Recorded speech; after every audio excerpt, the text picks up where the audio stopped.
My name is Brianna, and I welcome you to the Tales of Adventure, a D&D podcast like no other.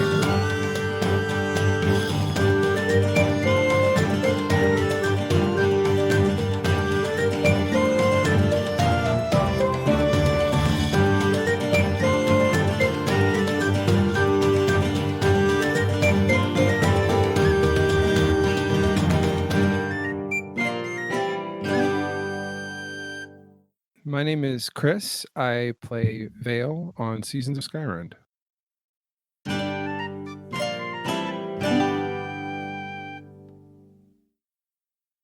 Is this thing working? Can anyone hear me out there?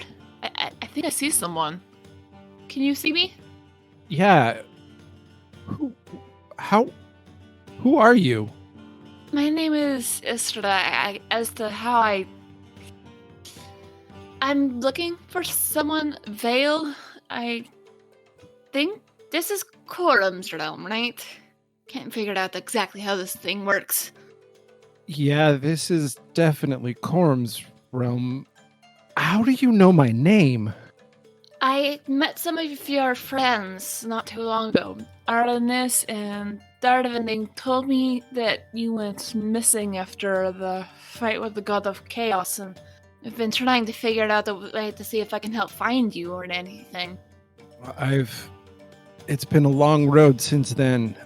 After the cave, we were in the middle of the battle, and I was trapped in the grayscape and had no idea what to do, and suddenly everything was falling apart, and I went with my instinct and my gut, and I started digging down, and I landed here in Quorum's realm, and I've been trying to survive ever since. I imagine that's not an enviable position to be in. The realm of the dead's never the fun place to be, especially for the living. I'm impressed to see her looking rather well given the circumstances. I managed to looking okay, but I don't know how good I'm going to look if I'm in here too much longer. I feel slower here, and constant.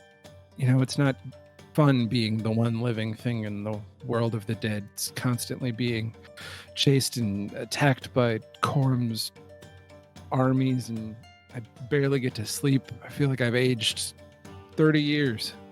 Why is Quorum attacking you if you more or less helped him? I don't understand gods. I've dealt with too many at this point, and my only understanding could be that it's not so much Quorum hunting me down, but just the automation of the realm trying to reject me. That makes sense. Also, dealing with gods is always complicated, although most people have only dealt with one, maybe two. You sound like you've dealt with more. Oh, yeah. Before I started, shall we say, traveling with Arannis and Darvin, I hadn't met a god at all. And since then, I think if I had to count it up, or gotta be creeping up on a good half a dozen at this point. Sounds like you've had a very interesting life indeed. What did you do before you met them? Well, I guess since I'm trapped in Quorum's realm, there's no use in keeping secrets anymore. And you seem to know a lot. I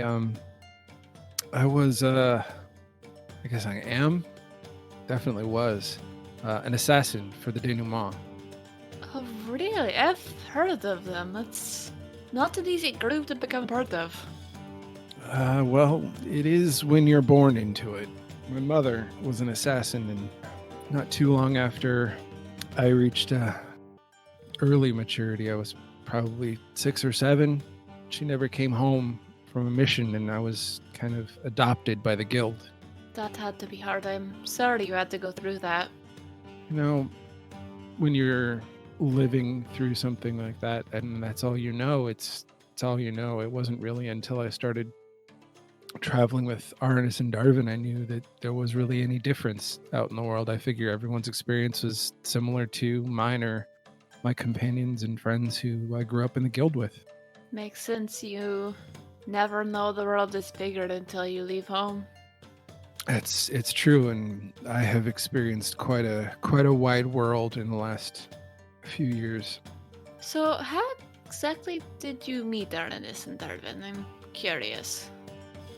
Well, we met quite some time ago in Kuromi. I was there on assignment for the guild, and some things had gone wrong, like they seem to do in my life. And I hit a snag in the mission, and was just biding time, kind of rebuilding my plan when Arnis was performing in the bar I was working in, and things kind of spun off from there. It's one way to make friends, and I definitely understand what you mean by things going wrong on the regular basis. Definitely been there. Yeah, I feel like especially in the last year, 6 months, I can't seem to get a break. We were on track to save Arnis, and we visited the frost swamps, and I lost my arm. That was an adventure. And then not long after that, I ended up here. And now I'm just struggling to survive and get out. Do you have any other family aside from your mother? My mom never spoke of my father. I don't honestly know anything about him. As far as I'm considered, my family is the guild, and I do what I can to make the guild happy, for lack of a better term. I've had my rivals, believe me. But as of late especially, I don't know where I stand or where I will stand if I ever get out of here with the guild. Well, if the guild is no longer your home, sounds like you've found some good friends who cared about you. They're very concerned and very worried. That's reassuring to hear, being in this realm and trying to find a way out it's been taxing. And knowing that they're out there on the other side, worried and hopefully trying to find a way to meet me, at the very least meet me in the middle, gives me hope.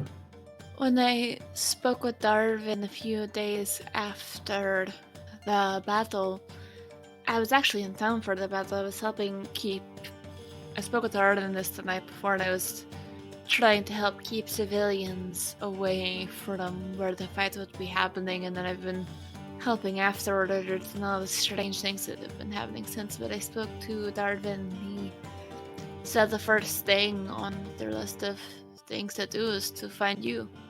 That's reassuring. If I don't get out of here soon, or at least find some allies, I don't know how much longer I'm going to be able to keep fighting. I'm trained for infiltration. I'm trained for assassination. I'm not trained to withstand a siege, and being down an arm makes it even harder. I can't even begin to imagine what you're going through, but I do know it helps to hold on to hope and remember who you are and what it is you're fighting for. Whether it's the guild or your friends. Yeah, I'm glad that you've spoken to Darvin.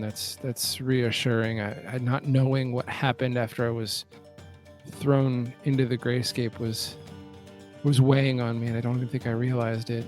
From what I can tell, both of your friends are well, but there are strange things going on. I think Cordum has more than one reason to want the God of Chaos dead. There's a sickness spreading, and we've got some people trying to find out what's causing it and how to reverse it, but it's been a little rough out here. Lots of things have changed and shifted.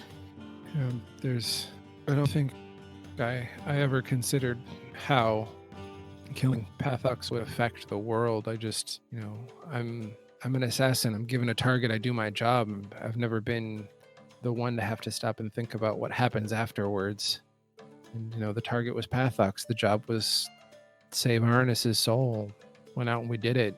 Sometimes you aren't given much of a choice, and you have to do something you may rather not do and then work with the consequences, but at the very least, you do still have your friends. And that's the important part. Yeah, I'm learning that out here. It's interesting to think that just a few years ago I was a solo assassin used to doing my thing on my own, and I traveled with Arannis and Darvin relatively for so little of a time in my life, but I just adapted to having companions and people to work with that it's like having to relearn how to walk doing all this alone.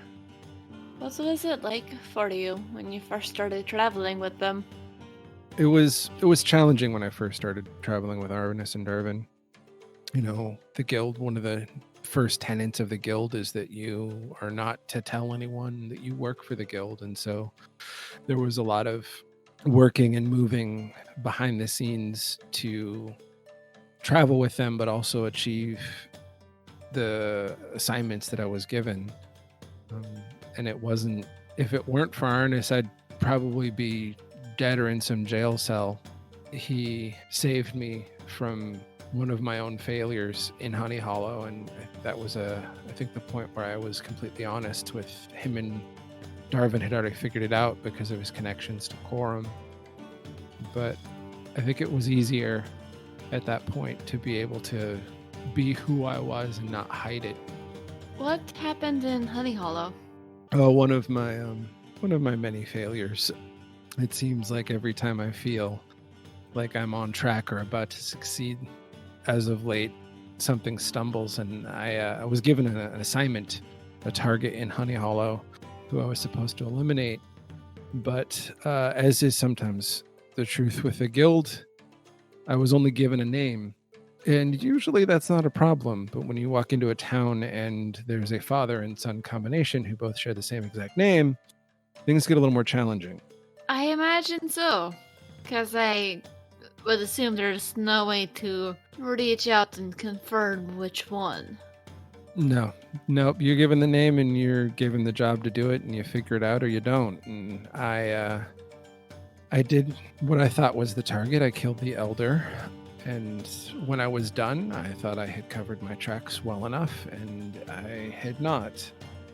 And the town guard found the body, and I was the only one who was out and about that evening. And even though I had shapeshifted to look like someone else when I committed the crime, when they found me walking around town and the only one who was doing so suspiciously, I was in my kind of standard appearance that I used back then. And I was locked up and put on trial, and there was no way for me to really deny it, although Arnis did such a great job as my lawyer. And we almost had it, you know. Arnis was doing his lawyer thing, and you know, he's so eloquent and charismatic. I thought for sure we had it. And then one of my longtime rivals stood up right in the middle of the trial and outed me as a guild member, and pretty much lost the whole thing for me. Is there no guild rule to prevent him from doing that? Oh yeah, there definitely was a guild rule to prevent her from doing this, and she openly broke it, and there were consequences of that, the end of which was she became a target that I was assigned and willfully sought out. But at the time, her concern was less with the guild law and more with revenge on me for slights she had thought I had committed against her. That's terrible. I'm sorry to hear that. It was rough. No one should have to go through that. Well, the guild can be very competitive, and this particular half-orc, Lorraine, and I grew up together, and we had always been what I thought was competitive in a friendly way. And she was much more aggressively competitive and became a thorn in all of our sides, Arnis and Darvin's included, for quite a while. That must have been rather frustrating. Also, you mentioned changing shapes. You're a changeling, correct? I'm a changeling, yeah. That's its own set of challenges, and being seen as a half-breed my entire life, you know, and people just don't trust changelings innately, so I've spent most of my life in one form or another. You know, since landing in Quorum's realm, it's the longest I've stayed in my pure form. Hey, Thought something felt familiar about you. It's not often I meet another. It's a lonely life, but you're not alone. Thank you. I've taken it kind of upon myself to fight for the changelings where I can. It's why I'm part of the reason why I'm so determined to get out of here is because I know that the changelings of Earl need someone to come and help them. And so I fight every day for them. Do you want to help your people find a place where they fit in this world? Find their own home where they're accepted? Yeah, Earl was a hard place to visit, especially when we discovered what the Earl of Earl was doing to my people. What was he doing? He had worked with a mage, alchemist, someone with some sort of abilities, to magically force captive changelings to take on his form and share his consciousness so that he could be everywhere at once. And in doing so, they lost their identities. They became mindless copies of him. Terrible, that bastard. Tell me you killed him. No, I have not. The real kicker was that was when we got to meet the Elven God, and she essentially told us that we had to protect Earl from any danger, or she was going to outright kill Darvin. So I spent the next longer than I'd like to admit having to spend my time keeping him from harm. There are times when I can get along with the gods, and there are other times when I cannot stand them. Right now, this is one of those times. Yeah. Your friends are no longer tasked with protecting him, correct? No. And again, right underneath saving and helping the changelings of Earl is finding a way to exact some revenge on Earl himself for what he's done. You wouldn't be too upset if I started exacting a bit of revenge myself, would you? Find some ways to make his life very difficult. No, in fact, knowing that there's someone out there carrying that on if I don't get out of here is comforting. Don't worry, my friend. Let's just say, I know people, and a lot of people owe me favors. I may even have some favors in Corm's realm. I'm not sure. Favors are a powerful thing, I've learned that. I'm hoping with the success that it sounds like Arannis and Darvin have had, that maybe Corm owes Darvin a favor, and that might help me get out of here if they can think of how to manipulate that. Hopefully they will find a way. Sometimes I am limited in what I can do by... Let's just say I have people I report to in a way similar to how you do with the guild. Mm-hmm. So I can't do anything on my end, but to directly interact with Cordum, unfortunately. Mostly because last time it didn't end well, and I'm no longer allowed to be directly in his realm. So, do me a favor, don't tell anyone you spoke to me here. No, I understand the importance of discretion, and this conversation will safe with me for sure. Okay, good, because that could cause you some trouble if they knew you were in direct contact with me. But if they know you're a friend of mine, that may be able to help you with some things. At this point, I'll take any help I can get. Yeah, either it's someone who owes me a favor that I've probably forgotten about, or it's someone who knows enough to give you some space. That would be helpful. At this point, I'm very much at a loss of how to get out of here. I've been searching and roaming the realm whenever I can. Quorum sentries are ever persistent, and just being able to dodge them alone has challenged all of my natural sneakiness and ability to be hidden. I feel like I've sharpened those skills more so than I ever thought I could at this point. We do what we have to survive. that is especially true here. I feel like just by being in this place, I irradiate some sort of energy that creatures are just drawn to. It's so much more challenging to move, let alone hide and pursue any sort of my own goals. I can imagine. I've never been trying to hide in Cordum's realm, but I've been in somewhat similar situations. Not in this particular realm of the dead, but it's a long story. But I find sometimes you can find those who are willing to help. Some of those not as inclined towards assisting the god of the realm. I definitely feel the need for help, and I'm searching. I have been trying to listen and get word out.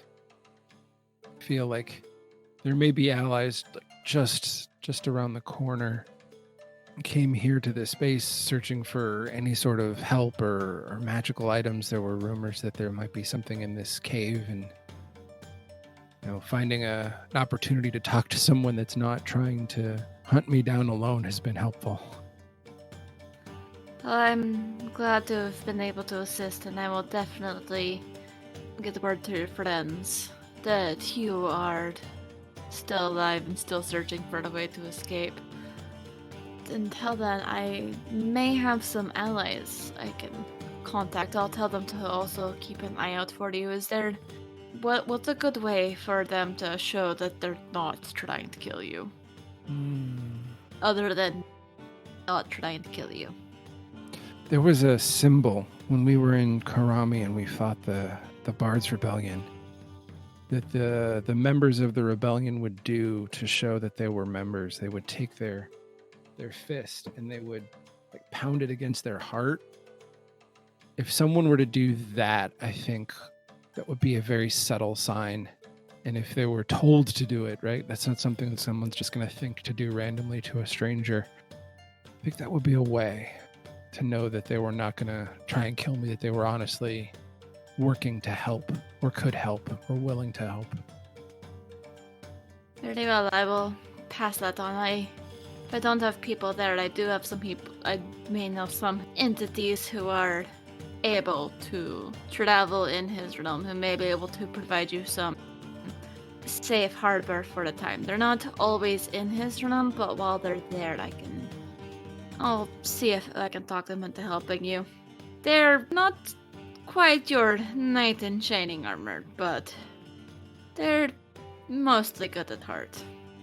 Well, at this point, any help, even just someone to watch over me so I could sleep for a few hours would be helpful. When you're living, running day to day, not sure if the next person to walk by or the next rock you're going to sit next to is going to be a sentry for the god of the realm. It's hard to get a good night's rest. I can imagine. I may be able to send some kind of distracting signal or something to give you a couple hours of sleep once we're done talking. That could help. I don't know how many times I'll be able to do that, but I can do that this once. That alone would be the kind of gift that would have made the trek into this cave well worth it. As I said, I'm glad to help in any way that I can. In the meantime, do you have any plans for what do you want to do once you're free from here?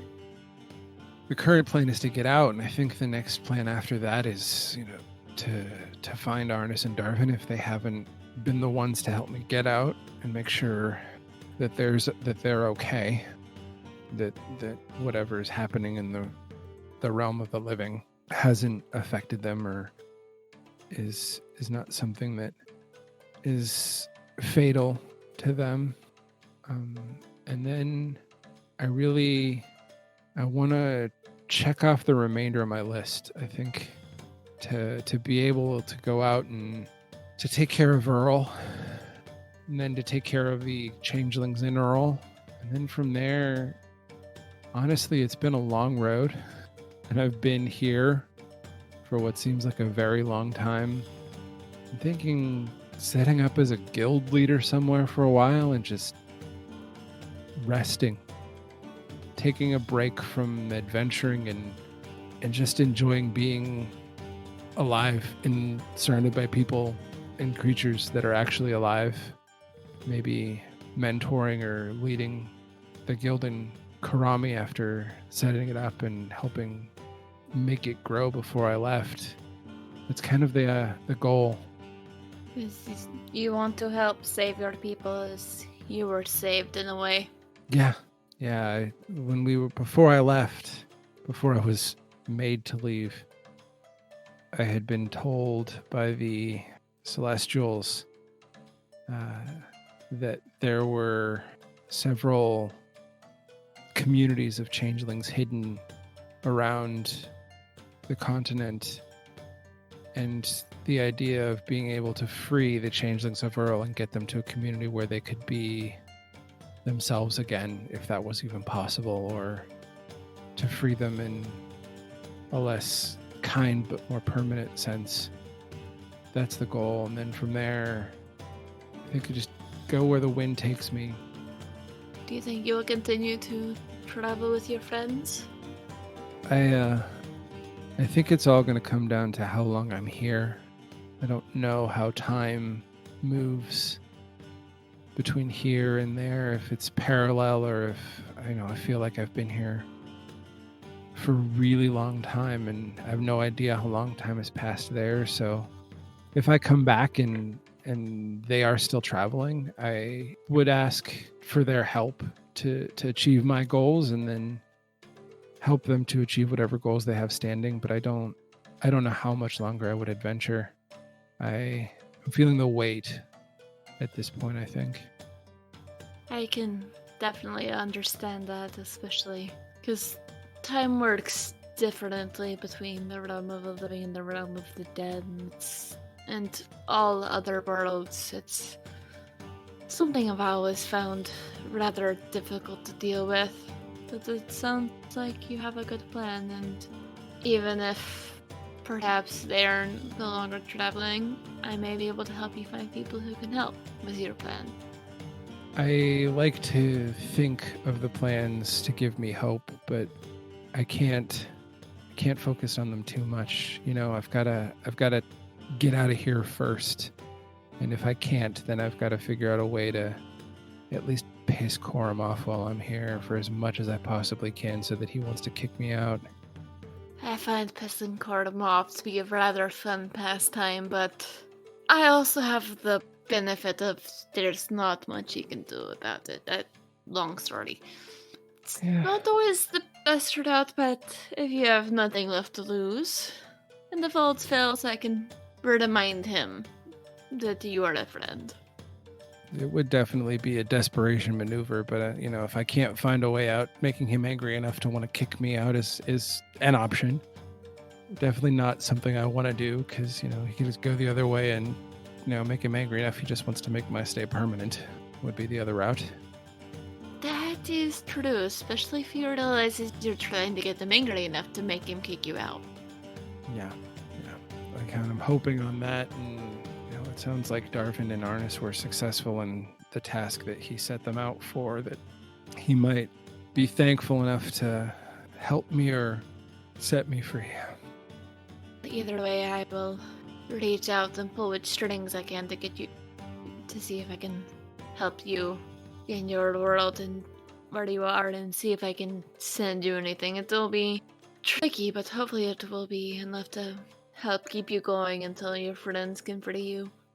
That would be... I can't even express how thankful I am. I've walked into this cave tonight. It was one of many places I could have gone today, and the fact that I found an ability to communicate with someone outside that knows me and knows of my friends and our challenges is, I've dealt with a lot of gods, and I don't believe much is miraculous in this world, but this is amazing, to say the least. Fate does tend to work in funny ways, does it not? It does. I believe we'll be able to get you out eventually. With the help of your friends, and even if I do end up having to go down there and twist out myself. There's just a lot of people I'd have to convince to let me do that. Well, I tell you what, I like you. I like the way you think. We have a lot in common, and I definitely find it interesting that you've bonded with Arannis and Darvin so quickly, because I feel like Arannis is so, he's a friend, but he can be so good sometimes that my worry is often that he won't be able to do what has to be done to help me. But then I remember that he has Darvin, and I know that if Arannis can't do it, Darvin will find a way. And that's kind of what gets me and keeps me moving beyond my plans and my just gut desire to get out of here, knowing that between the two of them, they have their own unique ways of handling challenges, and one of them will figure it out and be able to get it done. I found that having friends who cared about you can conquer more obstacles than one might realize. I never, being raised in the guild as a solo assassin, you never would have thought that I would have had friends I would be hoping for in a situation like this. But time and experiences and challenges, they bond you.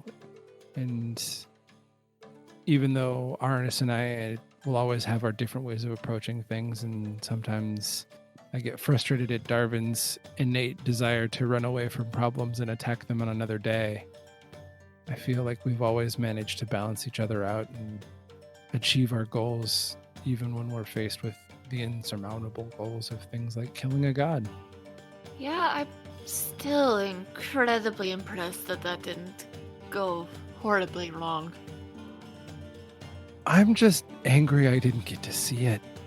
1 second I was standing in a cave facing Pathox head on and his minions, and the next minute I'm in the Greyscape. And I had no idea it had been even successful until you told me. Roaming the realm, hoping against hope that they were alive, let alone successful. If it makes you feel better, I was trying to help someone, got knocked over, fell in a ditch. When I set back up, it was over. That's wild. Fate and luck are very interesting things, and we've got a unique relationship. Yeah. I'm not sure how much longer I can stay, so why don't you get some sleep? I'll protect you, and then how about this? Once you get out of here, reach out to me, and we'll get drinks sometimes. And we can talk about ways we can help your people. I'm not much of a drinker, but I will definitely take you up on that drink when I get out of here. I know a place that has a little bit of everything. I'm sure we'll have something you'll like. That sounds like a reason to keep fighting. Until then.